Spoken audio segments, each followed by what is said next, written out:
Yo, what's going on? It's the NOC, the Nerds of Color, and we are back with another ShoPowSho. It's your boy, Kuya P, aka Patrick Michael Strange, the Adobro, the Babinka Boy, the leader of the Hala Hala Homies, and the center gang of the NOC. This week, the amazing Ates, Kataphorric, and Viva Valentina are absent because they're enjoying their summertime. And so I'm gonna let them enjoy their summertime, and I'm gonna rock it on my lonesome, but it's okay. They'll be back. All the love to them. So this week we have another amazing guest. When I talk to other filmmaker friends and producers, both in LA and New York, there's one name that gets mentioned rather a lot. That everybody's like, yo, you should know this guy. You should talk to him. You should get him on your team. Because you're doing the ShoPowSho. You're bringing out a lot of cats, but this guy could probably connect you with quite a few people. Plus, he's just an all-around good cat.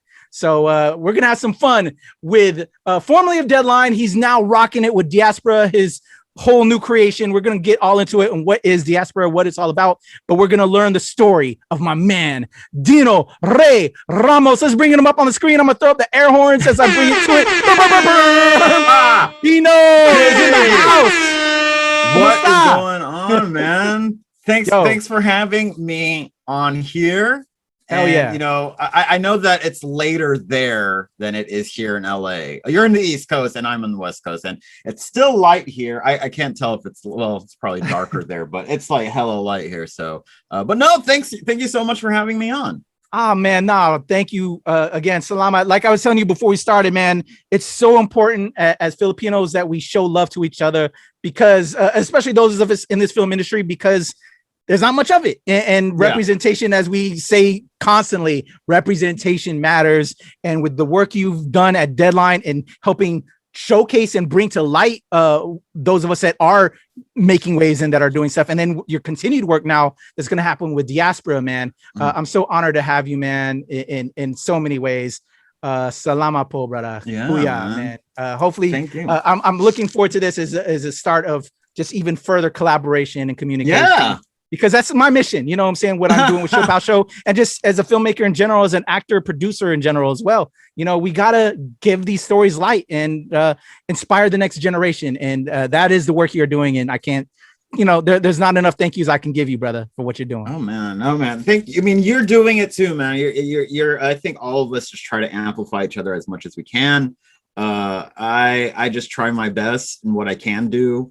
And yeah, it's like when I was at Deadline, I just felt like I just needed to use that platform because we seldom see any journalists of color, any Asian journalists, any Filipino journalists in general. So I think there's like this importance of that's why I started Diaspora, right? It's just to there is this importance of a whole media cycle and whole film, like just in the whole Hollywood system, kind of diversifying the whole landscape, not just in front of the camera. So I even from publicists to agents to managers, I think there is something to be said about having inclusive staff, not even just, from Asian to indigenous to Black to Latino to disabled to neurodiverse, anything like that. I think it is super important because it just kind of enlightens the industry that was basically built for white men. So there you go. Hell yeah. No,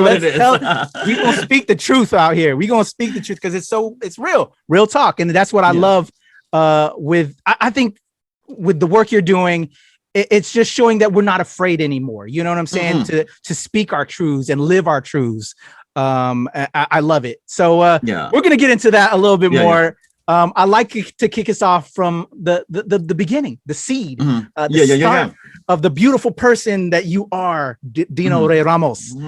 So I like to kick it off with our parents. To me, I think as a parent myself, when you have your child, they're the manifestation of your dreams, your hopes, your aspirations. So I kind of like to get a little bit of that love story, if you're aware of it, if you know it, to just show some love to them. They gave us And if you don't have that connection, because I have encountered as I've been doing these interviews and kind of showing this light and taking us through people's stories, that sometimes we don't always have the quote unquote traditional upbringing as well.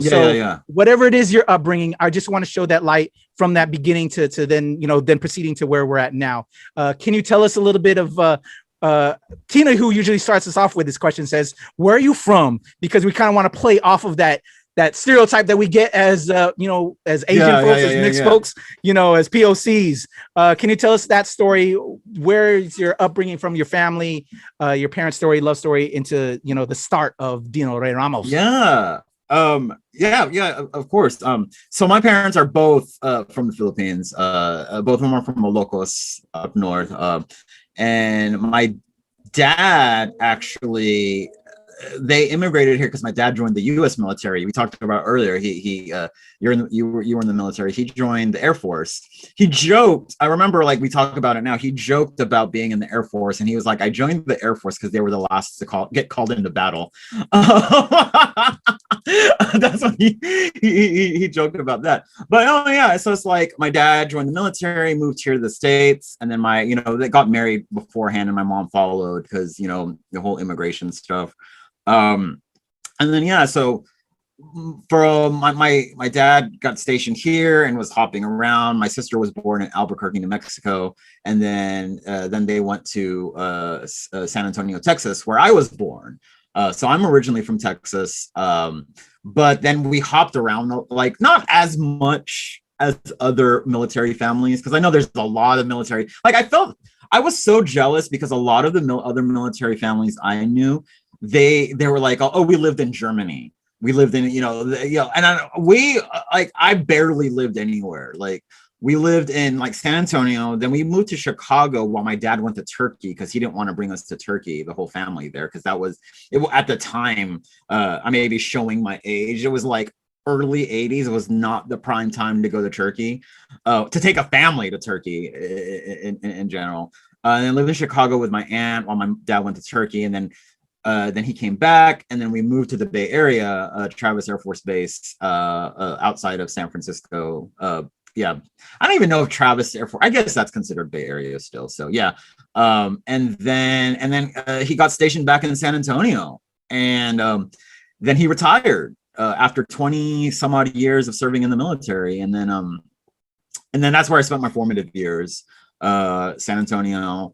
Went to school, went to my first year of college. I went to Texas Tech University, and then I transferred to Texas A&M, graduated from there, moved. Then I moved immediately to the Bay Area, back to the Bay Area where my sister had moved by then. And then I graduated right around the time of 9/11. No, actually the year 9/11 happened. No, the year after, but around that time, where it was a horrible time to graduate. Couldn't get a job. Moved to the Bay Area, try to find work there as a journalist. I majored in journalism.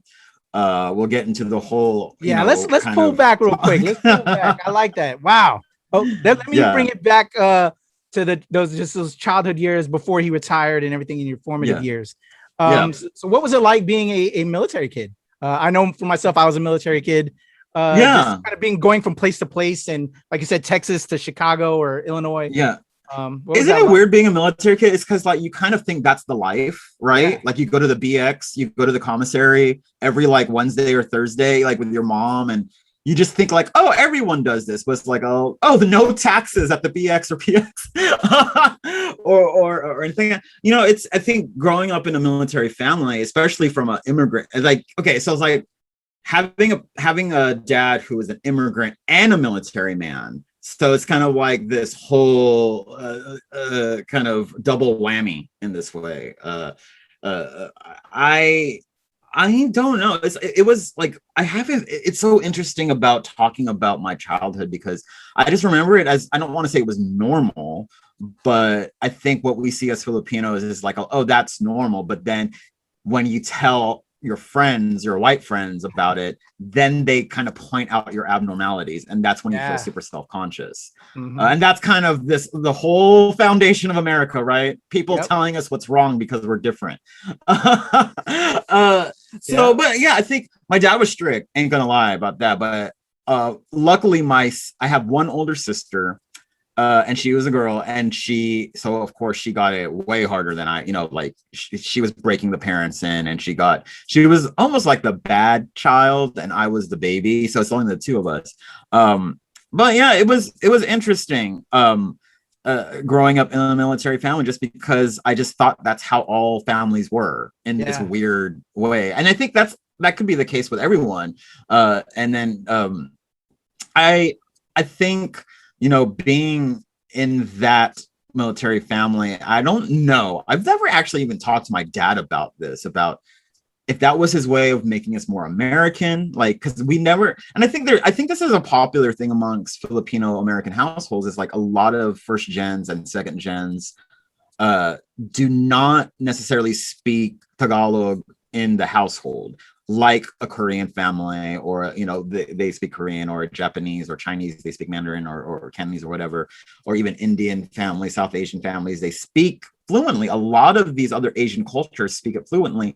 We never did. My family, my mom and dad spoke to each other. They would speak to us in English. I mean, in Tagalog, or actually Ilocano. That's another story. It's like I would get them confused because my parents would speak Ilocano in the house, but then when friends would come over or they'd go out, they'd speak Tagalog, and I would get all the words mixed up. Yeah. And I know there's like a distinction between the two dialects. So they were teaching you that, though. They were teaching you. They weren't really. It's kind of, they weren't really even teaching me. It was like kind of teaching by just saying, like they would talk to me in Tagalog or Ilocano, and then I would answer in English, and it would be like simple stuff.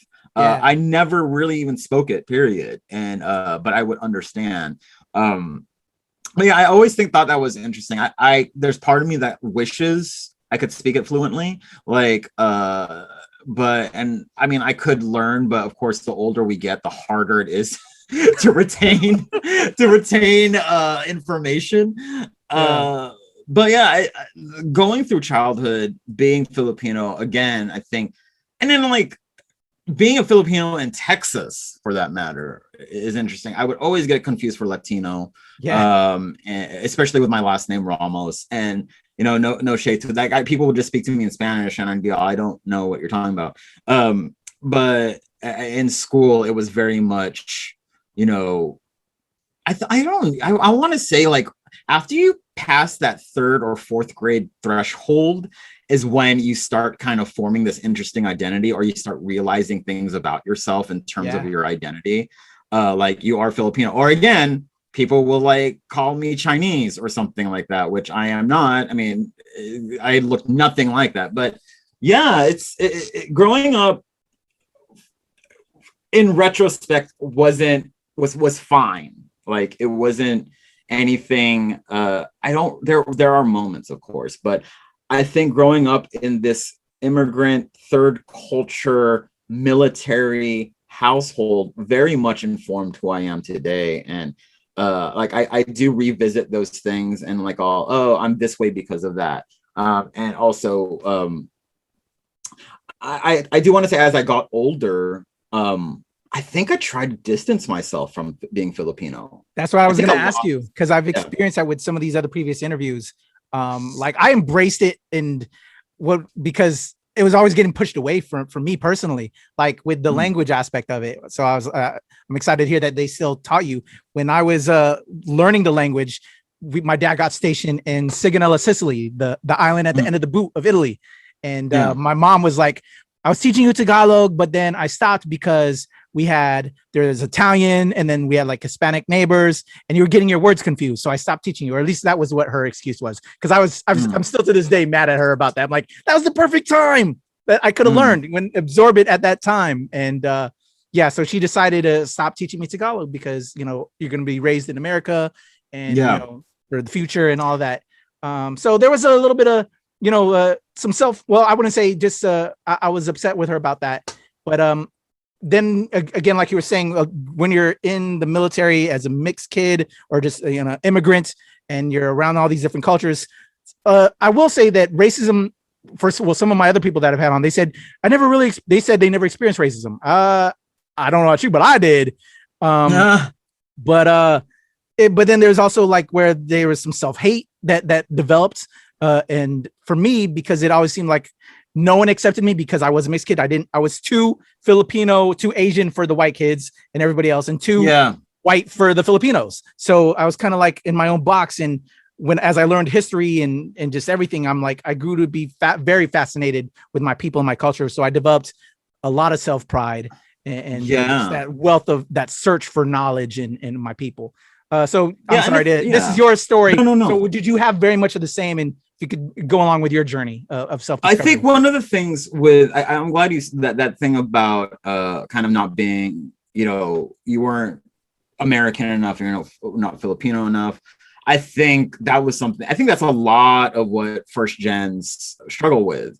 And I want to say that it's getting easier and easier with each generation. And I think the whole kind of you have to be a doctor, lawyer, engineer thing, I think that narrative is slowly dissolving. Hopefully. I mean, I get why, being an adult right now, I get why our parents wanted to do that, because they don't want us to struggle. They're looking out for us, and that makes total sense. And like, we don't know, we're assholes when we're allowed to cuss, sorry. Yeah, we're good. I'm a sailor, so I curse like a sailor. Yeah, it's like we're just like kind of, I do want to just talk about that kind of just being this kind of third culture kid and just like not being enough of either or. And also we're like this whole thing about we had to be a doctor or whatever. And I'm glad that's going away. But it took a while for my parents to even just like kind of accept the fact that I am a journalist and that's what I was going to do, because I did start off as pre-med, don't get it twisted, and then I took a chemistry class and I was all, bitch, this is not for me, because it's like high school chemistry and college chemistry are totally different, guys, just to let you all know. Because I remember it was at Texas Tech and I went to the lecture, and the lecture was like a 45-minute lecture. Great. But the lab was like 3 or 4 hours long. So it was like, and then you had to go to a supplemental kind of TA thing. And I was all, this is too much. And I was, I needed to do something that isn't this. Yeah, I just think growing up and trying to embrace being like my identity, I think was a whole ordeal. I think it's to this day an ongoing process. I forgot where I heard this quote. This is like such a good quote that across the board, white, black, Latino, Asian, whatever, it's like, or whatever age you are, your childhood is what you spend the rest of your life getting over. I forgot who said that, but it's so it's so fucking true. Because you remember these certain moments in your life that informed you or kind of affected you in some way for a reason. But yeah, I was so like, I think my dad, when we finally settled into San Antonio, he was super duper involved in the Filipino community, like hella involved, like very much president of the Filipino Americans in San Antonio Association. He would go to events, he would organize events. And my mom as well, they were so involved in the community. And I think, and that was during like adolescence, that was like sophomore, freshman year of high school or whatever.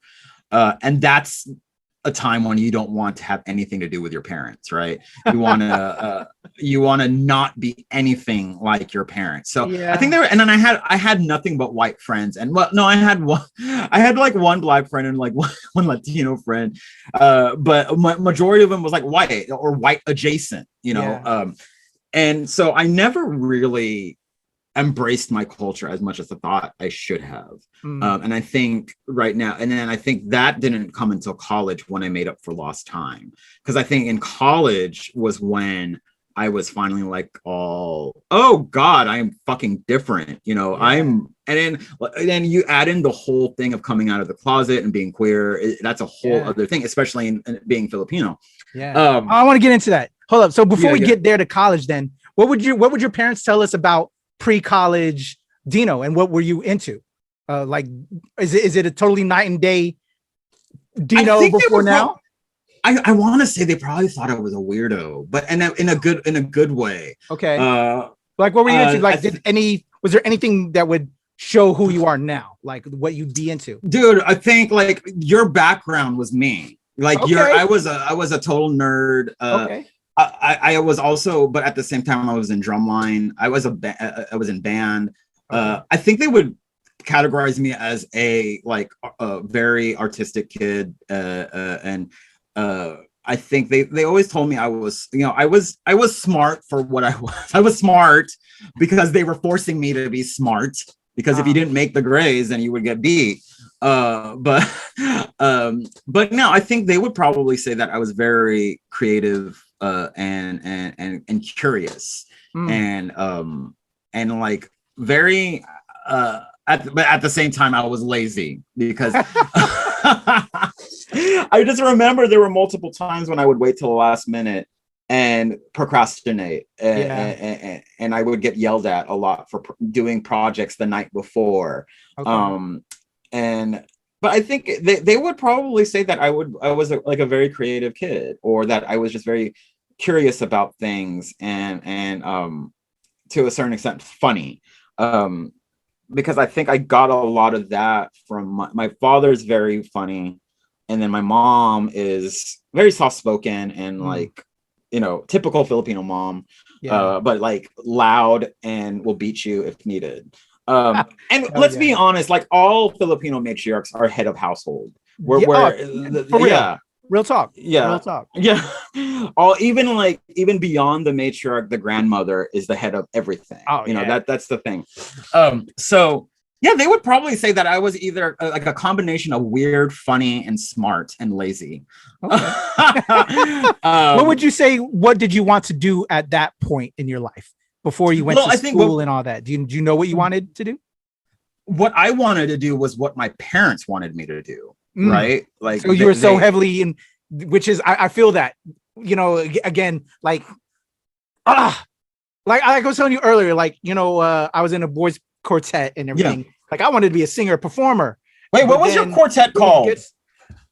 Oh man, you know what? That's a good question. I haven't thought about it. Or were you just like with like your homies and y'all would? It was just the homies. Yeah, it was there was 4 of us. We had we were part of a all county choir. We made all county. But then we had the 4 of us that we would want to sing Shy Silk, Jodeci, High Five, Portrait, Boys to Men.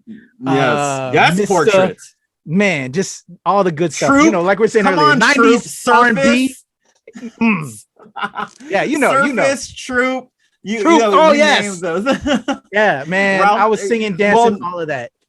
And then like when New Edition, and it gave us Ralph Tresvant, Johnny Gill, like that era was like, again, like R&B is okay. Sorry, my voice was like Tevin Campbell back then, but now it is nowhere near Tevin. I even took French because of Tevin Campbell. Remember he was like doing like little French parts in like some of his stuff. So I was like, I'm gonna take French class because everybody likes to hear French. French makes you sound sexy and all that. So I was like, yes.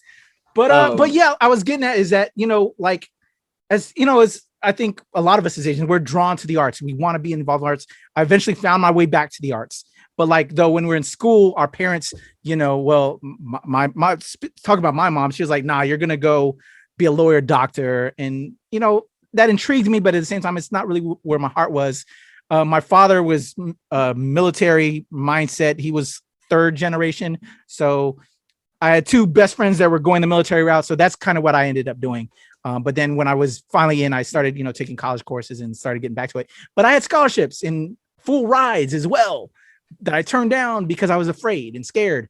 So what was that like for you? When you're in school and, you're getting ready to make that time, you said you went the doctor route or the medical and then you changed up. Can you tell us like that time period and choosing, which way you wanted to go in your path and how your family kind of provoked you?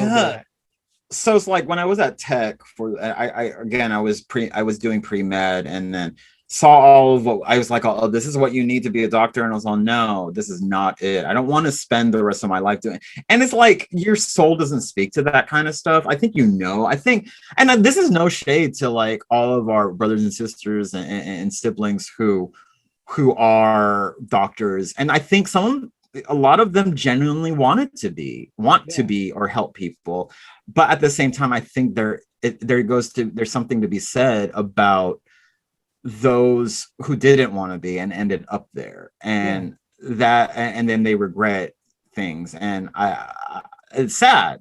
But when I was in college, and it's like I remember I didn't want to be pre-med, but then I kind of slowly went down the totem pole of medicine. I was like, oh, let me be a physician assistant. I mean, I'm not like saying one is better than the other. I'm just saying like kind of the level of education you need for each one, or like the amount of education. And then I was all, maybe a physician assistant is like the allied health route. And I was all, no. Let me go to occupational therapy. And I was all, still, I have to take all these sciences. No. So then finally I was just like, oh, I don't know. And I went to my my advisor, and they were, I just eventually went to general studies, and then that transferred over when I transferred over to A&M. And then my A&M advisor finally was just like, hey, what do you like? You know, and I think there's a lot of people who don't even ask that, right? Yeah. It's like, what do you like to do? And I was like, well, I guess I like writing a little bit, and I like, you know, business side of things. So he just, my advisor just enrolled me in like kind of this potpourri of classes that would kind of lead me into the right direction. And I took a journalism course, and I was just like, oh, this is fun. And then that just stuck. And I was just like, okay, I'm going to start doing this. I'm going to start. I have a plan now. And then, of course, when I told my parents, they were like, oh, okay, that's cute. They're like, no, that's cute. What's the backup plan? And I just constantly said, there is no backup plan. This is what I want to do. So it was and then that just became a thing. I just had to, I think also you just have to keep proving that this is worthwhile. Yeah. And eventually, I want to say that the worthwhile, it didn't prove anything until I got my first journalism job. Like legit staff writer, salaried benefits journalism job. Because before that, I had a bunch of crap. But when my first journalism job was at the Oakland Tribune, and that was when they started to be like, oh, this is an actual thing. They started saving all my articles, because that's when print was still a thing. And I graduated and I started my journalism career during a time when online journalism was just becoming a thing. Like people were like, oh, what's a blog? You know, people were more concerned with the printed word rather than what was online. And now we see that shift, obviously. But it was quite a uphill battle to prove to my parents that that this was worth doing something. And now they are all supportive of me, which is kind of dope. And I thank them for it. I mean, also I always think about this in this way. Like I know that a lot of people, especially immigrant families or children of immigrants, are all like, why won't you let me do this or whatever, you know, our parents did not move here for you to waste their time, basically. That is true. It's like, oh, we didn't move here. And so there's just like this whole kind of push and pull relationship. And I think eventually it levels out, because I think there is a point where even within Filipino families, immigrant families, that we eventually are seen as equals, like adults. Like I talk to my parents like adults right now, but at the same time, I'm still their kid. So they could do what they could talk shit to me, or they could like yell at me whenever they want, it's just because it's in the contract. It's in the parent-child contract. Hell yeah. Yeah. So I think our relationship has grown to a very mutual respect and understanding. And I'm grateful for that, because I know that there's a lot of families out there and a lot of people out there, especially here in LA, whose parents don't support their acting career, filmmaking career, or anything, no matter what they do. I think, but the fun thing about it is that no one, I'm sure you probably get this too, but like no one in my family knows exactly what I do. I mean, they know that I'm a journalist, but at the same time, they're like, oh, why can't you just get a job here? And I'm like, oh, because it doesn't work like that. And I think the good thing about me being a journalist is that I actually started off as a fashion journalist. Because like fashion always has ties to film and TV, obviously, red carpet, you know, and just costume design, and just in general, it's part of pop culture. So I started off as a fashion journalist, and I was covering fashion. I went to when I was a fashion columnist at an Oakland Tribune, and then when I left Oakland Tribune, or when I got laid off, mind you, I started to do freelance writing more. And I started to get more and more into film and TV, because it was always in the back burner. I would write about film and TV. And then eventually I worked at the Academy of Art University, where I ran their journalism department under their fashion school. So I would do a lot of fashion journalism. At the same time, I'd be working and freelancing for like local publications in San Francisco, and the San Francisco Chronicle and stuff like that. Yeah. And I would go to Fashion Week in New York twice a year, and it was cool. And then I just eventually got tired of that, and then like I just eventually put all my kind of marbles into film and TV and media, because I just got tired of fashion. And yeah, that's pretty much how it went. And I just kept on reviewing films, watching TV, freelancing any chance I could get, which eventually led me to being a publicist. I was a publicist for a beat, just because it pays a little bit better, and also it was like work was more frequent. I don't know what year it was, but CAMFest. I'm sure you're familiar with CAMFest, the Center for Asian American Media in San Francisco. They were looking for a publicist for CAMFest, and I applied. They gave me the job. I worked with them for a stint for that cycle of the CAMFest, and then worked for a small boutique firm that hired me on to work like kind of like actually part-time. Like it was a cushy gig, and I was still writing, which was weird because I was a publicist and a journalist at the same time. Of course, there was no conflict of interest, because I wouldn't write about films that I publicized or whatever. But yeah, and then eventually I remember I was working on a film called Foxcatcher, which many people probably remember, with Steve Carell, with Channing Tatum. And I remember we were working on that. We were doing publicity for that in the San Francisco area, and one of the publicists from 42 West, one of the main publicity firms here in LA and New York, was like, oh, hey, we have I told them, because at the time I was just going to move to LA with no plan.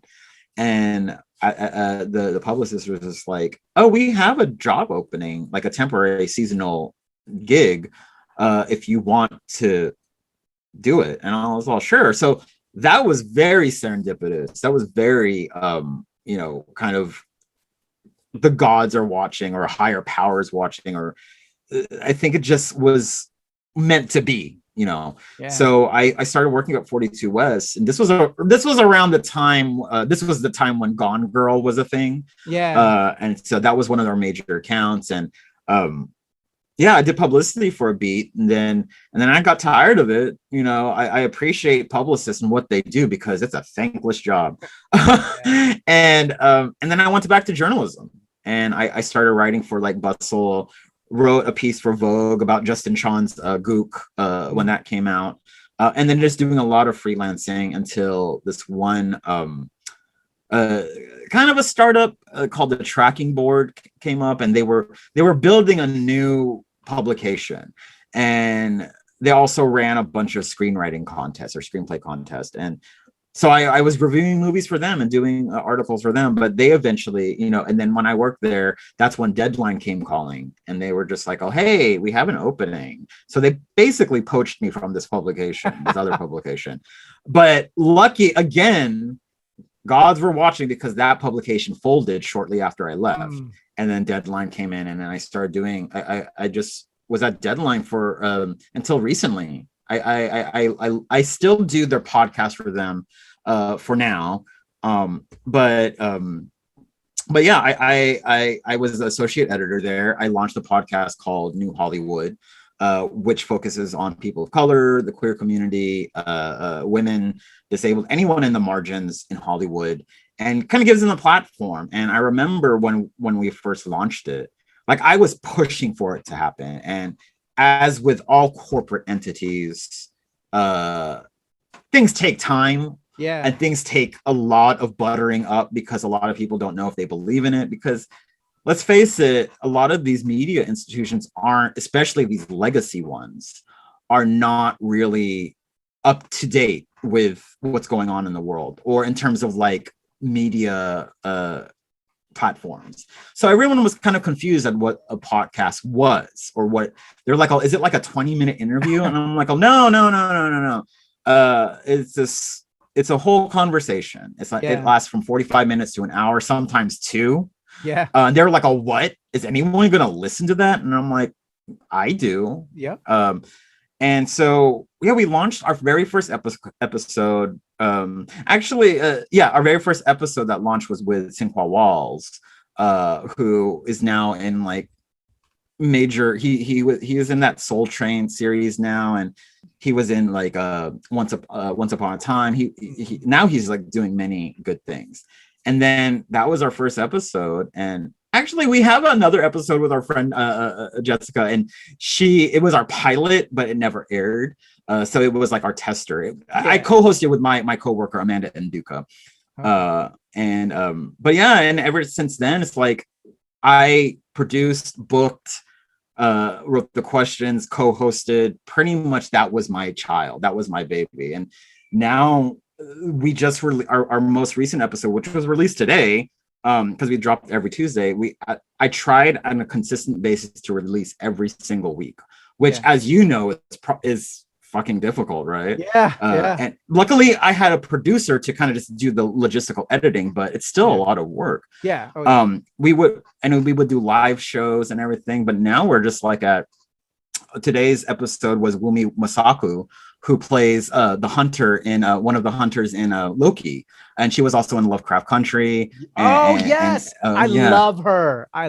She's amazing. If you haven't seen this movie called His House, it's a horror. She's in that as well. She was like in Fantastic Beasts. She was in Batman versus Superman. She's just an amazing actress. Love her. And we try to get shit out of her, but you know how they are at Disney and Marvel. They don't say anything. But she was great. And we've had I'm just so grateful that I had the opportunity to give like a platform for people, and just to talk to people I admire, and to amplify voices that normally wouldn't get heard. I remember when Crazy Rich Asians came out, I was just like, oh, okay, we got to book all this shit. So I started working my way through, we had Henry Golding on, we had fucking Michelle Yeoh on. I was just this is when we were still recording in studio. So kind of to be in the presence of someone like Michelle Yeoh is just out of control. We had Jimmy O Yang on. We had and then we had Nico Santos, of course, fellow Filipino. And then I just started to I never realized this. I was like, oh, I have this platform. I got this job at Deadline thinking, oh my God, I have a job now. Yay. I have something that pays me good or pays me well. I never realized the scope of Deadline. I knew what Deadline was, but it's so as a reader, you're just like, oh, that's Deadline. But as someone who's in it, you're like, oh, I kind of have this interesting power. You do. And so that's when I became mindful of who I was putting on and who I was giving voice to and who I was amplifying, because I'm just so grateful that people believe in this podcast. It's having everyone from Ava DuVernay on to Michael B. Jordan. I know it sounds like I'm name dropping, which I am, and I'm sorry. Swag. And brush some shoulders off, brother. I feel that. And then spending an hour or so with these people, these people who are, a lot of people see as celebrities and everything like that. Yes, they're celebrities, and yes, they have stardom and whatever, but I just love talking to people, and I love hearing their stories, like yourself, and kind of, because I think a lot of people entered the studio when we first, like, even when we are, you know, like, still going, they entered the studio thinking that it was, because, like, if anyone in the industry knows how trade publications are, Hollywood trade publications, Deadline, Variety, and Hollywood Reporter, they're basically part of the Hollywood system, right? Yes. So and that's fine, and I think they come in expecting that it's going to be this very formal Q&A rehearsed thing, but me and Amanda, we had this shorthand, and we just wanted to make them feel comfortable to the point where it was just having a conversation. And I like that better than let's sit down and have a Q&A, because I had to do that so much. Like, I don't know if you've done press junkets where it's like you have 5 minutes, and then even sometimes it's like 4 minutes or 3 minutes. Oh my God. Yes. Yeah. You have to get something out of them. And I did not like that. Here, we could take our time. We can make this conversation grow. We can make them feel comfortable. We can make them seem like a human. Yeah. And that's what I like, because at the end of the day, all these people out here are human, and especially people of and marginalized voices. It's like, I just saw the trailer for the docuseries that's coming out in, like, I think next week. Yeah, next week. Or in 2 weeks, about Naomi Osaka, tennis, tennis superstar.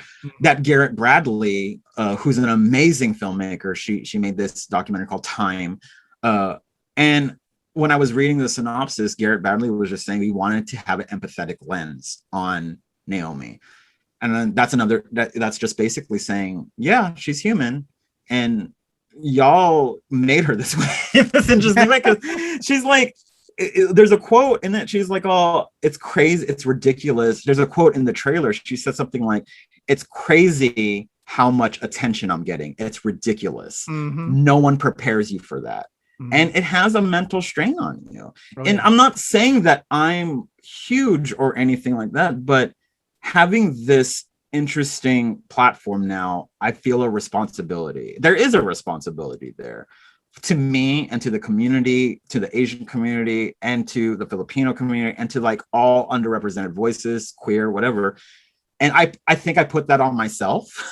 And I think a lot of us do that. And I think that there is this pressure to do something, to always put something out there, to always be something to someone, to always having an opinion on something. And that's not healthy all the time. It's like, I think one of, like, on Diaspora, I recently interviewed Sam J, who is a comedian, and she has this amazing show on HBO Max called Pause with Sam J, where she covers major topics. And I asked her about having this burden, quote unquote, of being the only in a room, or being the voice for queer Black women. And she was just like, oh, I just wake up and I'm myself every day. And you do not have to have an opinion about everything. You choose what you say. And I was like, oh, that is so true. It's like, I do not have to tweet out everything, I think, every single moment of the day. If like with how the news cycle is right now, it's just ridiculous. You can't have an opinion about everything and then tweet out. And then I think there was a moment, like, I'm still trying to unlearn it, where I felt like I needed to. And that's where I'm at right now. It's just like, kind of like, now that I'm away from the hustle, the hardcore hustle of Deadline, and I'm kind of like tapering that off into this another hustle. I think the difference is this hustle is for me. And, you know, I'm doing it for me, and I don't have to be a Deadline. I don't have to be a THR. I don't have to be a Variety. I could be just me, a voice that helps amplify other voices in a way that I feel is best, or I feel benefits communities the most. And that's kind of what Diaspora is for. And and I think what I was doing at Diaspora is what I'm expanding from New Hollywood, because I loved what I did with New Hollywood, because Wumi is our like 154th episode. And to like, you don't realize that. It's like, I look back and I'm all, did I really fucking produce 154 episodes of this? Did I interview this many people? Yeah. And I did. Like Yeah. some episodes had multiple guests, and we had live shows with multiple guests at, I remember at TIFF we had when Hustlers premiered, we had Constance Wu and Lily, whatever her name is, Riverdale girl, and the directors. And I just enjoy kind of just letting people talk like I'm doing now. I feel like I'm just like blabbing on. No, I love it. And then even recently is like, I enjoy the fact that I fucking got this really stupid rap session with Lin-Manuel Miranda for In the Heights. It's like we reminisced about the evolution of rap music and what he wanted. He misses like the whole. He was like, oh, I miss rappers doing commercials. And then we talked about the Sprite commercials with Tribe Called Quest, and Biggie had a Sprite commercial. And then he mentioned Crisscross. I don't know if you remember that Crisscross Sprite commercial. I'm an old head, bro. I'm an old head. and then he started saying the rap, and I joined in, and I told him, I was all, dude, I did that exact rap during my choir pop show, like during this one section. And I found the video and I posted it online. And yeah, it's these moments. And I think I just enjoyed talking to people. And I think there's a connection there, and letting people be themselves rather than being in a room with a journalist, quote unquote, because I think that adds an extra layer on. So I try to make people feel comfortable, and I also just try to make the conversation authentic as possible. I love it. Yo, no, I love it. Just bruh, like I was just do your thing. You know how it is. As a writer, reviewer, all that. Nah, man, there's so many beautiful nuggets there. And I just want to tell you, man, I want to give you more flowers because again, I'm so happy for you now with Diaspora. And I feel like in a way, like kind of like with what you were saying, there's kind of like a little bit of a weight off your shoulders because you felt that weight of responsibility. And I want to again thank you that you had that self-realization of your power, because I've been in the film industry since '95 when I was like I said, in high school as a young actor, getting into Ace Ventura 2 When Nature Calls and trying to be an actor and then musician and all of that. And knowing about deadline, because when I know, I'm sure you know as Filipino as well, or at least for myself, when you want to get into a certain craft or a certain industry, you do your homework. And so like, I couldn't take acting classes in high school. So I was like, let me learn about the trades. Let me study up on the people that I admired as actors, as filmmakers. That's kind of like until I could then go to like an acting course or school or all that. But then I went into the military. But then when I got out of the military, and then I joined the union and I got into acting even more, you learn about the industry. And I knew you without knowing you. I saw Dino-Ray Ramos' name there. I remember dealing with 42 West with like PR and all that kind of stuff. So it's amazing, this journey that you've been on. And I can't thank you enough for sharing that. But for you to knowing your power, knowing your ability to then utilize that to help uplift us as a community and as a people, as all POCs as well, man, that's just so amazing, because there's some of us that don't exactly do that. And I'm sure that's, I think there's a lot of, there's a lot of journalists who are just self-serving, and that's fine. If that's your game, more power to you, because I mean, I say this quote all the time, what Ava said, Ava DuVernay has this quote, I think she posted it somewhere. She said, if your dream only involves you, you're not dreaming big enough. And I was like, why? It's like, I'm putting this, like, my job as a journalist is to tell stories and to report on what is important. And also, I think there is this benefit. I think the journalism industry, I think there is this benefit of local, like hyper local journalism. And that's why I am so grateful that I worked at the Oakland Tribune, because Oakland Tribune was like a major publication and everything, but we reported on hyper local shit. Like I would go to review movies. I'd go to, interview major celebrities during those like 5-minute press junkets or whatever. But the main thing was we were local. So I I remember I started off covering gardening events. I was in charge of the health calendar. I was, I would have to go to a local college fashion show. Granted, it wasn't the best fashion, but hey, I wanted to support a community, right? And that community being the Oakland community, the Bay Area community. And I think that translates into journalism in general. And I think sometimes you could tell who has been in those local journalism trenches, right? And even back before that, I wrote for my college paper at A&M called The Battalion. I remember my very, very first article that was published and printed was a review of Janet Jackson's All For You album. And I thought that was like, I was so proud of that. And bitch, I was getting paid like $5 an article. And as a college kid, $10 or $15, I forgot what it was. But as a college kid, that's a lot of money.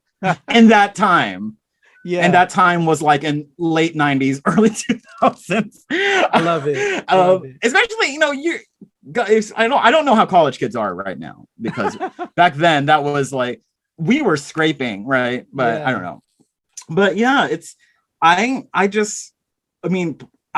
not gonna lie, I get satisfaction out of giving other people's voices some shine. Hell yeah. And call that selfish or whatever, but I just like, oh hey man, we're in this together. And then like I this may go into controversial stuff, but like I see how sometimes the Asian community is, and like true how the kind of like the erasure or the overlooking of Southeast Asians and South Asians from the conversation, and the pitting against East Asians against Southeast Asians and South Asians, and then just all that bullshit, it's like.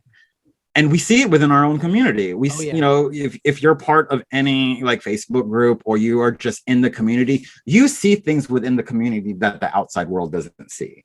And and people act shady to each other, and you get it. It's not like we're like a united front. There is a lot of splintering. We're not gonna lie. It's and I think that goes with a lot of marginalized groups, but it's also like, oh, you can't let them see you sweat, that kind of thing. It's like, but I think at the end of the day, we are, I said, we're not a united front. We are a united front. It's like when it matters. It's like fighting with your own family members, right? Unless they're hella toxic. And that's when you kind of like, oh, we don't want to fuck with you no more, because there is a lot of shit that happens within the community. But yeah, and I think that's why when I came to LA, I'm not going like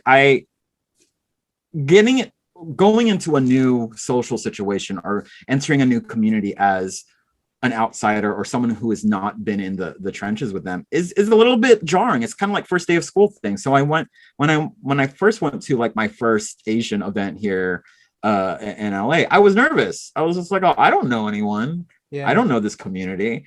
And I get nervous, and I'm like, oh, I went to some event and I ended up talking to some white girl the whole time. God bless her. I have no idea where she's at now, but yeah. But I think slowly I just got out of my shell. You just have to bet on yourself. You have to just kind of like, oh, hey, let's connect, especially here in LA or in just an industry. You just start talking to people and it will organically happen. I guarantee you. And that's why sometimes I just like reaching out to Filipino actors or filmmakers who I don't see at events. And I'm not going to name his name, but I'm not going to talk shit about him. I just was like, I reached out to this actor, and because I was talking to one of my friends, Andrea Walter. Shout out to Andrea. I love her. Yeah. We were talking about Filipino actors, and I'm like, oh, who in LA? Like we were just kind of compiling a mental list of Filipino actors, and we named one actor, and I'm like, oh, we don't. And I thought about him, and I was all, I don't see him that much. I mean, I haven't really met him. So I remember I just reached out to him, and I was all, hey man, I was like, oh hey, like I met him once before, and I was just like, hey, and then I was like, oh, I don't know if you remember me. He was like, of course I know who you are, and I was like, oh, okay, I'm trash, whatever. But I was just like, I asked him, I was like, oh, I want to ask you an honest question. Do you feel welcome by the community? And he was like, oh, he was like, oh yeah, I do feel welcome. I just don't show up often because I just don't know about things. And I was like, oh, okay. And I was just like, I know I can't solve all problems, but I was like, I think we just need to be better about outreach. I think, or I'm trying to be better about outreach, and finding, especially within the Filipino community. Like, for one, like, it took me until like 2 weeks ago to realize that the lead on that show, Apple show, Mystic Quest, is Filipino. Charlotte Nickdow, who is Australian Filipino, and that show is so dope. And I was just like, oh, why aren't we championing our sister more? You know, why? It's like, and also there's this weird thing about, like, I think there are some Filipinos out there who just don't kind of show themselves, you know. I think maybe that's a lot of like maybe kind of modesty or not wanting to be in the spotlight. And I was like, oh no, you have to be proud. It's like all the people, like so many animators who worked on Spider-Man Into the Spider-Verse are Filipino, right? The voice cast of Steven Universe is fucking Filipino. And also we also have a lot of, you know, the for a lack of a better word, white passing Filipinos who we just don't recognize. And I'm just like, oh, I think our community is strong. We just need to find each other, or people need to tell us where you are. Like when Darren Criss finally came out of the Filipino closet, or whatever, right? I mean, he like casually just tweeted something about Daly City, which is, for people who don't know, in the Bay Area, Daly City is like Filipino Central.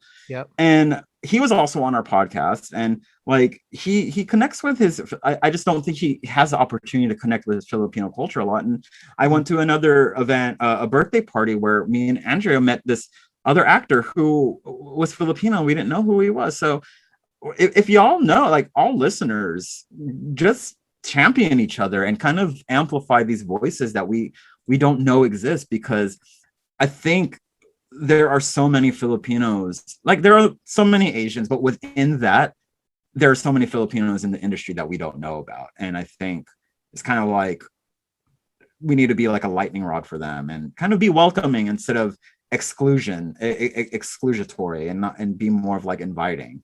I hope that, you know, I really want to meet Charlotte Nickdow, because I think she's so talented. And if you haven't watched Mystic Quest, it's such a dope show. Oh, well, now I do. Now that you brought that was the name I didn't know. And I want to salute you and thank you for saying that. And shout out to Andrea as well. Because recently I've been getting back into acting for the past like 6 months. My Philippine Actors Barcada group, you actually attended our Zoom live performance that Andrea and Bianca helped kind of direct and everything. And so like just there's so many amazing talented Filipinos, and I'm honored to get back in acting and finding a family, you know, a unit. And we're all like trying to show love and spotlight, and, you know, and erase that crab mentality amongst us, and find everyone and show that love. And that's what I'm trying to do with ShoPowSho and with the work you're doing. I love it. I feel like there's a renaissance happening, because we're starting to connect. I hope so. You know, I hope so. I think we see it in our, like, here in LA, at least, we see a renaissance happening with Filipino food. And then even like when I was in the Bay Area, there's, of course, Bay Area is just going to have a bunch of Filipino food, but here it's like so dope. And like me and Drea went to this thing called Filled Market in the Manila district in downtown LA. I saw the post. It's so, the food was so good. And it's just, and the thing what me and Drea were so excited about is like, oh my God, it's not just Filipinos here. There were like white people there, Latinos, Black people. It was like everyone's celebrating the culture here and like supporting this community. And I think I get it. Like going back, like this kind of brings us back to what we were talking in the beginning. A lot of this goes to my dad. Like, I think he is such a community organizer, and no matter where he goes, he'll find Filipinos. He and my mom for a long time lived in Tyler, Texas, a small town outside of Dallas. Lo and behold, he found a Filipino community there, and he created the Filipino Association of East Texas, which was like, I was like, oh, okay. And like, because that East Texas area is like, or Tyler is a hub for like kind of the medical community in East Texas.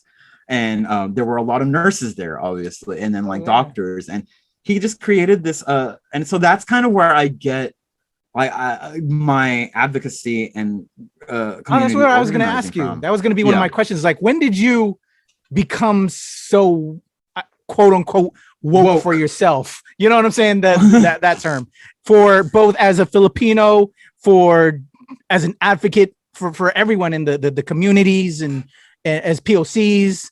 You know, just being so prideful and then wanting to kind of make it your work through your work. You know what I'm saying? Yeah. I think it started in college. That's where, again, that kind of going back to what I was saying before, I went to Texas Tech for 1 year, went to A&M, and it was there where I found that there was a Filipino American Association, Filipino Student Association. And then my friend at the time, or she's still a friend now, she said, you should just come to a meeting. She's Filipino. She's like a childhood friend. And I went to a meeting, and then it was, again, that whole first day of school thing. Everyone here knows each other. I feel out of place. Should I stay here? Should I go? And I think there is, like, when you enter a new social situation, I think it's difficult. But when you enter a new social situation where it's a lot of people who look like you and share a same value as you, I don't know what it is. Maybe there's some added pressure there because you want to do good by them, I guess. I don't know. But yeah, and then like I went to that meeting. I didn't kind of fit in until my second year there. And that's when I started getting super involved. So this was at A&M. A&M is like an hour and a half outside of Houston. Houston has like a huge Asian and then huge Filipino community. And then I started getting more and more involved. That's when I found, you know, my tribe, quote unquote. And I made friends with all these people. They're basically siblings now. I would go to Houston every weekend and start and participate in a lot of Filipino driven events. You know, I became president of the Filipino Student Association for like 2 terms. I mean, granted, okay, so like we always had like Texas A&M had this thing called International Week where we like every culture in. Granted, the A&M was hella white, but they would have International Week where kind of countries and like, you know, India and China and you know all these, you know, Mexico, and they would have booths and like a celebration of all the cultures. And of course we had one too, and then there would be a portion like a night where we would have to do cultural dances, and everyone knows like the Tinickling's a crowd pleaser, you know? Oh man, granted, I always weaseled my way of actually having to do the Tinickling. I would always be in the background clapping, you know, and wearing like, right. And I remember it's like that it was in college is like kind of informed my very awareness of self, of Filipino identity. Of course, everyone in college is idealistic, so yeah. I was super idealistic. Now I'm more toned down, and I know how to kind of measure my words and measure what I think about advocacy and what I think about activism and what I do with my voice. But that was where it was, man. It's like, and to this day, I'm still friends with all those people, like the majority of the people who were in the Philippine Student Association, and they're still in Texas, and I love them to death. And yeah, I think there was just finding that sense of community was such a big deal for me. And I think that just informed how I am today, because it kind of just blew up on a wider scale. It's like, and even our Filipino Student Association, like I remember one of my friends at the time, he's Vietnamese. He was like, oh man, I'm joining y'all's organization because I don't like the Vietnamese Student Association. He was like, oh, y'all are cooler. No shade to our Vietnamese. No shade. But that's it. That was his source, not mine. Yeah. And then like we had like Black members, we had Latino members, we had Indian members joining, and that kind of was like, whether I knew it back then or not, that kind of really informed like kind of my view on Asian representation and just kind of my identity. And my college time, I'm not gonna lie, I loved it, but I do not want to revisit it because that was a journey in its own right. But that definitely was like a combination of that, my dad being super involved, and kind of him like kind of basically, you know, embedding in my mind is like, oh, I'm gonna be a community organizer too. It's like, you guys, if you think you're not gonna be like your parents, you guys are lying to yourself. There's gonna be a part of you that is always going to kind of gravitate to what your parents are like or what they do. I think you're not gonna be like them totally. Yeah. But there is gonna be a part of you because you can't escape it. And and I think that was just those days, because I would put my responsibilities as Filipino Student Association president again ahead of my schoolwork. Like I would do more of that, and my grades suffered, but at least I was doing something for the community, right? Yeah. Oh man. I love this, dude. I have so many questions, but I'm like looking at the time, and I don't want to take up too much of your time. Oh no, go ahead. I'm gonna definitely have to have you come back with some more stuff. So a couple more before we rock out. I could talk to you forever, Dino. I think we're kind of cut from the same cloth. And no, I think also I think we probably come from a generation that well, because we were just talking about this the other night with my friends, because usually when I'm hanging out, I'm usually the oldest one. Of course, I don't look the oldest. Because we were talking about the when does Gen X start? When does millennials start? When does Gen Z start? And I'm on that. I think you're probably at the same, or maybe you're Gen X, but I'm in that cusp of Gen X and a millennial. So I know what it's like to not grow up with internet and a cell phone. I remember me and my sister shared a beeper at one point, which was I had a pager. Yeah. I'll tell you, I was born in 77, man. I'm an old head. Okay. I'm 79. So it's like you're my sister's age. My sister was born in 79. So it's like, and I'm like, and I don't think age is that big of a deal to me. Oh, and no, if, like someone if someone points that out, then they're insecure because tell it. Whatever. Tell it. Yeah. Because it's like Gen Z, I'm not gonna lie, they bring a lot to the table. I think Gen Z I'm jealous of them because they get to be more vocal than we were. They are fearless to a fault, to a point.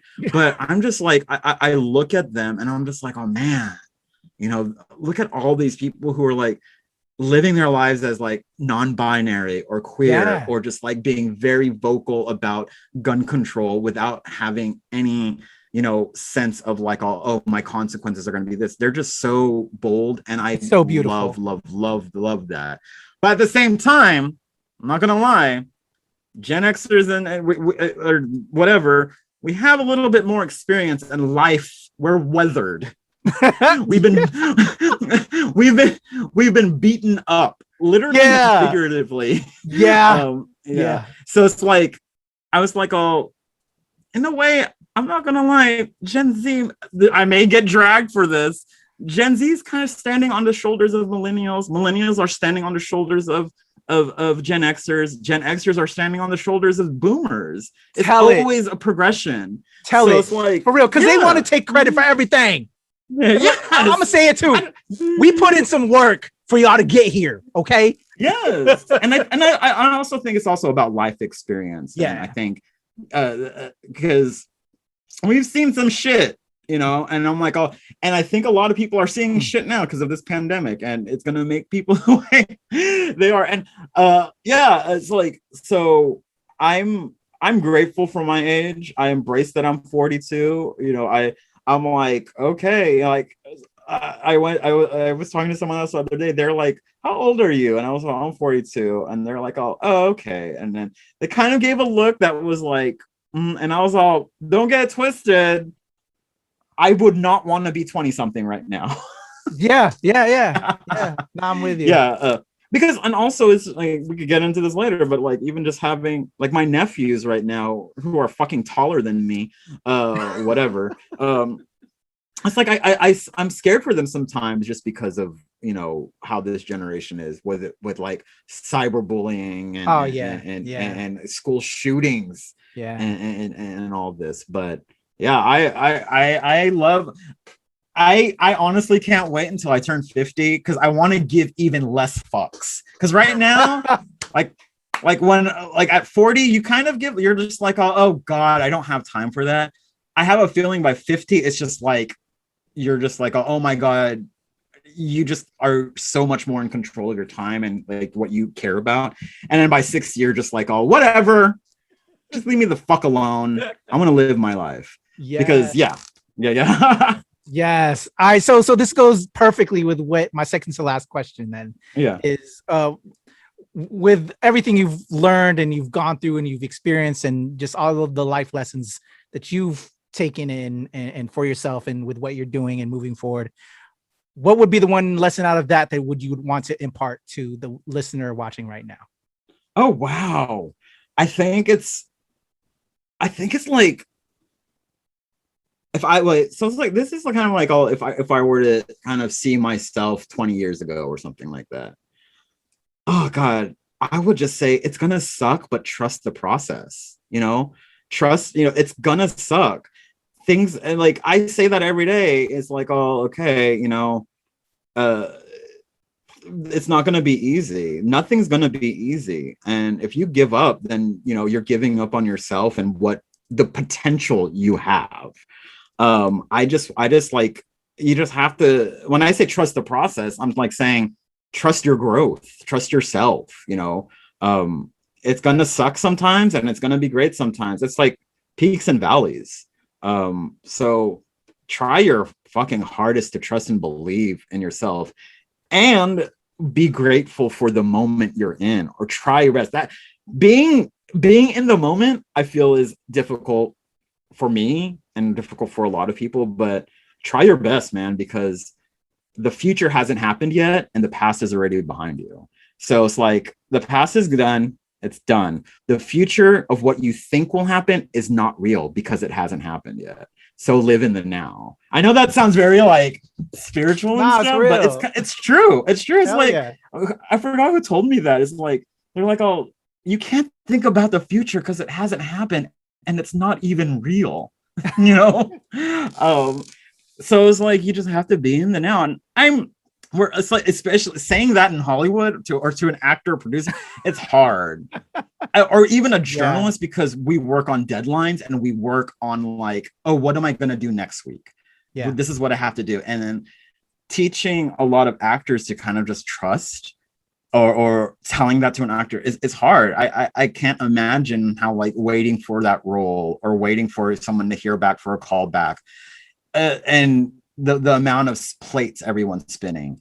That's why I do have empathy for actors, and these people and everyone who are just trying to do something, in the arts, because you're betting on yourself, and like, you never know when you're going to get your next check or your next gig. And I'm in my own way entering that with Diaspora. I've made this, not promise to myself, but just this thing. It's like, for almost 2 decades, I've been a journalist, and I've always been using my voice for someone else to make them money, to make them have notoriety. I was like, now I think I deserve to use my voice. I mean, it sounds stupid, or not stupid, but like interesting to say. I want to use my voice for myself, and, bring people on board who share my share my point of view. And right now, Diaspora is me just manning the ship with the occasional guest appearance from writers, but I am constantly betting on myself, and everyone is telling me, from who the A-listers or whoever, to my friends, to just random supporters on Twitter, that they trust what I'm doing, and I just have to believe in them and in myself. So yeah, trust the process, y'all, because it's gonna suck, it's gonna be good, but you just have to trust. So true. Trust yourself, man. Yeah. Hell no, I love it. So very true. So very true. That was very perfect. Thank you. Man, there's so many questions I have, and I have to have you back. And then as Diaspora develops, there's so many topics I want to bring you back and talk on and highlight. And I want to be a part of that journey if I can, in any way. And so we're definitely gonna have to mash up on that. Because we're the Nerds of Color, and the ShoPowSho. One of the last questions that we ask is a nerd check. Well, what we do is a nerd check. Yeah. It's kind of a fun question. If you were to give a TED style talk on anything, what could you go nerd hard on? Like we've had people that were all about Star Trek. We've had people about politics, tax law. That was a weird one. Oh God, why? I know, right? That? I'm gonna actually, that was just joking. Shout out to my boy Lee Shorten. He's a former lawyer before. Oh my God, Lee! I just saw Lee. I love Lee. Me and Lee, and actually Lee, JB, the F9 premiere. No, I wasn't at that one. I wasn't there, but I went with them last week to go watch The Forever Purge, which was so fun. But yeah, Lee did a whole thing on tax. Yeah, he would do a thing on tax law. Oh my God, Lee. Okay, well that's nerdy. Okay, but okay. So to answer that, I would say The Goonies. Like, shut up! All right, Richard Donner just passed, unfortunately, yesterday. Which was like The Goonies was my movie. Like, I think it goes beyond what The Goonies was. And I love, one thing I liked about Spielberg is like, he does have this sense of adventure, and he bought that out of me. Like, you're an 80s kid too. It's like, you feel that. You feel classic, like, man. Yeah. And it's like stuff like that, stuff like Flight of the Navigator, The Explorers, all those kinds of movies. But it was The Goonies for me, mainly because I look back at it now, you see Data, and I was just like, oh, whoa, that's kind of like me, right? Yeah. It's like, and also they didn't really like address like the fact, they weren't like, oh, you're Asian. They just let him be. I mean, granted, there were some problems sometimes, but that spoke to the times. But I actually just rewatched it last night because of Donner's passing, and I could talk about that for days. Like, I love that movie. I think that every single person in that movie is so good. And I don't know if anyone still has DVDs or whatever, but I remember when I bought the special edition Goonies, it has a commentary on there with the whole cast and Richard Donner. Like, I guess 10, 15 years later, like, they're all adults. Like, Josh Brolin looks like how he does now.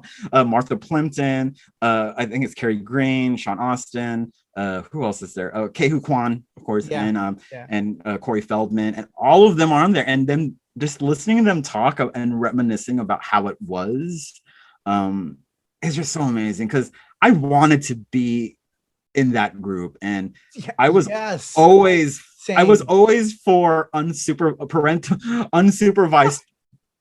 kids doing stuff on their own and being kind of adults. But yeah, I'm just The Goonies. I love it. That's like my all-time favorite movie. I'm with you. I wanted more Goonies adventures with those kids. Like, we should have had like them going on other misadventures. Like, that was a missed opportunity.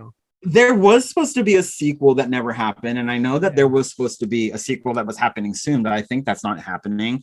And I also think there's some sort of pilot that was supposed to happen about a group of kids or something remaking The Goonies, like this whole concept. Oh, yeah, I don't know if that's still happening. I don't know if it's still happening, but there's just something about all of that, that I loved. And I guarantee you, rewatch The Goonies, and it's just so fun. And I know the guy who played Chunk, Jeff Cohen, I think he's like a big time Hollywood lawyer now. And I heard he got Diesel too. Like, he's pumped, and he's no longer Chunk. Yeah, but he's just so good in it, and just to see Josh Brolin like fucking Cable, he's Cable. Yeah. And he was the big brother back then. Yeah, and it's such an amazing and I could nerd out about The Goonies, forever. Like, if TED Talk, I would jump on that and do that. And if they try to remake it, see the actual house and the island. Oh, you did? Or you're asking me? Yeah, have you ever? Because I know people. No, I haven't. They have like a Goonies Day. I have a friend, a fellow actor. Shout out to my boy Joey Cabrera. He goes out there like every year. They do like this annual celebration where they have like, you go from the house to the rock, and They do kind of like a Oh little, wow, I kind of like a little should. thing. Yeah. I'm surprised. Well, maybe I will make a whole trip of that because also the last blockbuster is in Oregon, I think. Oh yeah. And yeah, I saw that documentary on Netflix. I want to go there. And I don't know how close that is to the Goonies house, but I want to say I heard the Goonies house, like the owners of the house started to complain because so many people were going by there. They don't like it. I was like, oh well, you chose. I'm sure they found out that they knew that it was the Goonies house and that was going to happen, so that's their fault. But yeah, it is the Goonies for me till the day I die, even though Goonies never say die, but just because that movie means so much to me. And I just remember watching that because I don't know if your family was like this too, where you would your parents or your dad, my dad did, record videos on VHS tapes from like and then like you'd have like 3 movies per VHS tape. Exactly. I wore that shit out. I love it. To this day, I still have Goonies on VHS in the kind of the shell. The clam, shell clam. Yeah, the clam. Yeah, and then I have it on DVD and on Blu-ray. And I know it's on HBO Max, but you know, you're making me want to break out the DVD because you said about the commentary. I have the DVD and I have the Blu-ray, but now I think I may pull out the DVD because you said the commentary is on that one. So it might be the special edition one. I'm not sure, but I don't know if you have that one. I'm pretty sure I got that one. Like I'm a Goonies head. It's in my top 10. It's in my top Goonies head. It's like also it's like that's why I got the poster in my theater. I have a home theater. I actually got an old school 27x40 Goonies theater poster, and it's in it's in my home theater. Hell yeah. Because it's like those movies, like that's why I love Stranger Things. And things of that nature, or what J.J. Abrams. Well, J.J. Abrams is like such like this generation Spielberg. That what was that movie he did with I forgot what it was. It was like Cloverfield adjacent. Super movie. 8. Super 8. Super 8. Yeah. That kind of stuff. That's why I love Monster Squad so much. I just love these adventures, and I want to see. I hope, you know. I don't know if like if they're kind of that could be recreated, but because Stranger Things is out, and I guess that's kind of it. But they look super old now, like they're trying to de-age them. But yeah, I think that's kind of like emblemizes of like why I'm this child of the 80s and why I love film and storytelling and TV so much. And like, I'm wondering if Dado wasn't Asian, if I'd like Goonies so much. I think I still would, but not as much. I'm with you on that too, because I felt connected. Yeah. Dado was kind of like, it helped me feel like I can inhabit that world. You know? Yeah. And as much as Temple of Doom gets a lot of slack for obvious reasons. Yeah. Short Round to me saved Indy's ass 24/7 throughout that whole film. So like Short Round was the hero to me, you know? It's so interesting. I had that conversation with a friend like a couple months ago where that relationship between Indy and Short Round was they were peers. Yeah. And Indy didn't see him as a child.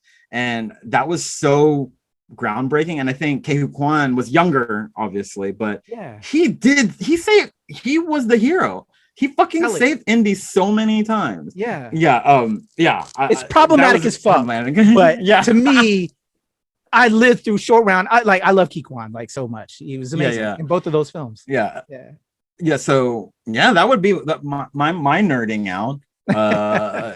Because I could go on more and talk about how, you know, we would always play Goonies, and I was either always, you know, Mikey or Dada, and I just that movie it will forever hold a place in my heart. So I love it. Dino, thank you so much for sharing and so much man. All of this conversation. I have to have you back because there's so many other topics I want to discuss, and I know you got a lot of stuff happening with Diaspora.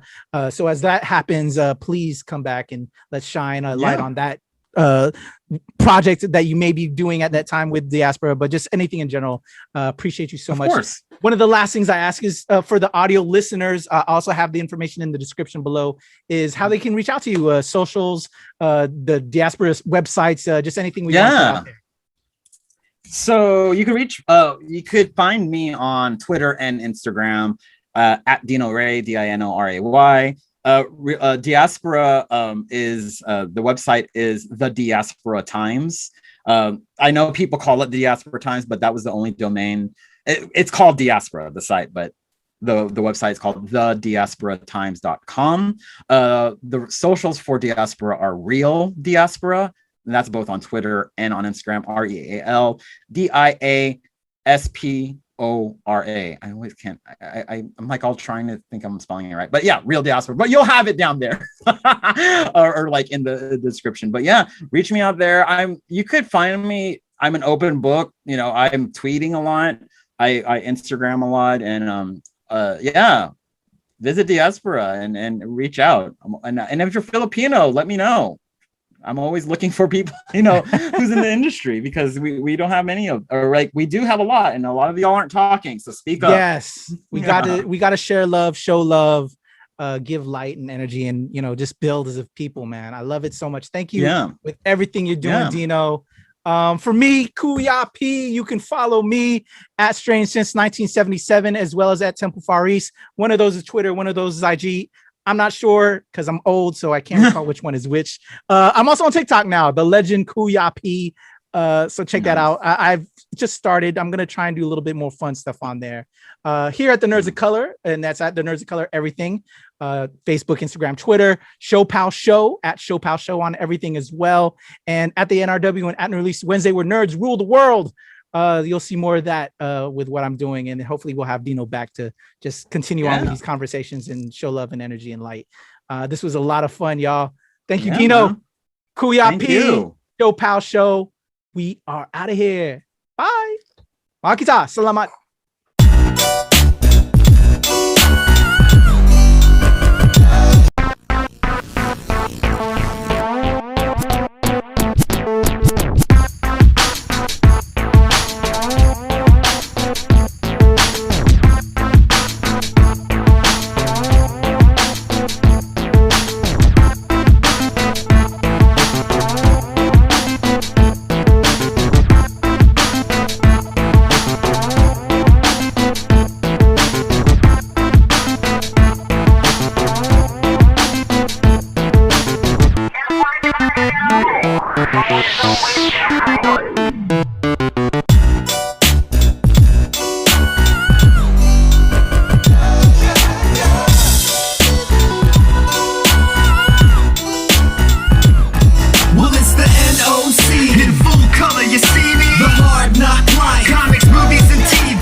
Hello, everyone. My name is Dino-Ray Ramos of Diaspora and also co-host of the New Hollywood podcast. I will be on the ShoPowSho, and I am so happy to be here, and I hope that your ears will listen.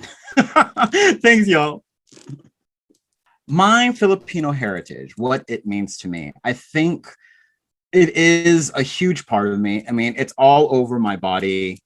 This fresh one too, but I think it's just it kind of just makes me who I am. That's kind of a very general answer, but I think it's just emboldened in me. It kind of emboldens the advocacy in me, the activism in me, and also there's such rich culture within the Philippines that I know and that I don't know of. I think there's actually more that I don't know of, and I think my constant curiosity, once I learn more about the Filipino culture, it kind of just like levels me up. It elevates what I can speak to with my culture, because once I don't want to stop learning, because I think there's just so much. And also with how just the Philippines is like our culture is, yes, it's rich, but also it's fractured. And I want to see our culture warts and all, and what we have, what we don't have, how we help each other, how we shade each other.